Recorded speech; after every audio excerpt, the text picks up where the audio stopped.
Hello everyone, I am Dr. Sudha from Sudha Hospital, Hyderabad.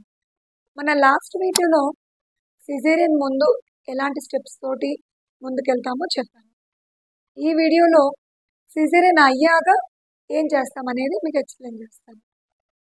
So మొత్తం caesarean అయిపోయింది, stitches వేసి bandage వేసేసాము. Next మిమ్మల్ని operation థియేటర్లోంచి రూమ్కి shift చేయడానికి మీకు అనస్థీషియా ఇచ్చి ఉంటారు. అంటే హాఫ్ ఆఫ్ ద బాడీ ఈ ఈ ఈ భాగం నుంచి కిందంతా కూడా మీకు స్పర్శ తెలియదు అన్నమాట. కానీ మీరు మాట్లాడుతుంటారు అండ్ మీ హ్యాండ్స్ కూడా మూవ్ అవుతూ ఉంటాయి. సో మిమ్మల్ని స్ట్రెచర్ మీద ఆపరేషన్ థియేటర్ టేబుల్ మీద నుంచి ట్రాలీ మీదకి షిఫ్ట్ చేసి అక్కడి నుంచి మీ రూమ్లోకి ఆర్ అబ్జర్వేషన్ రూమ్లోకి మిమ్మల్ని షిఫ్ట్ చేయడం బెడ్ మీదకి జరుగుతుంది. అప్పుడు మీకు ఒక 3 hours పాటు ఇంకా ఆ అనస్థీషియా ఎఫెక్ట్ ఉంటుంది. అంటే కాళ్ళు మూవ్ చేసే పరిస్థితుల్లో ఉండరు, మీరు స్పర్శ కూడా తెలియదు.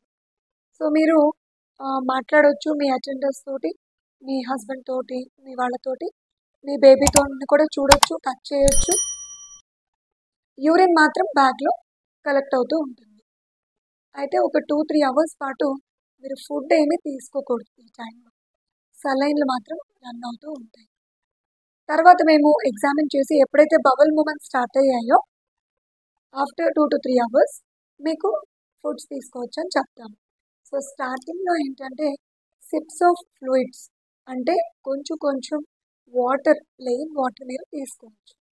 అది కనుక మీకు ఓకే అయితే వికారం, వాంతులు అవి ఏం లేకుండా నెక్స్ట్ ఇంకొంచెం లిక్విడ్స్ వేరేవి లైక్ టీ, కాఫీ, జ్యూసెస్ అటువంటివి కూడా చిన్న గ్లాసులతోటి తీసుకోవచ్చు. ఒక 2-3 hours దాటాగా సాఫ్ట్ డైట్, అంటే ఇడ్లీ కానీ అటువంటివి సాఫ్ట్గా ఉండే డైట్స్, బ్రెడ్ కానీ ఇటువంటివి తీసుకోవడం స్టార్ట్ చేయవచ్చు.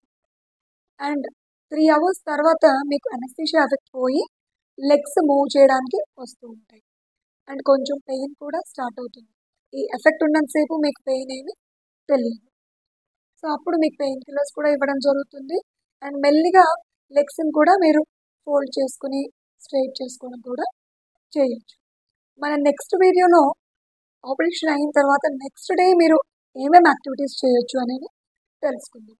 Thank you.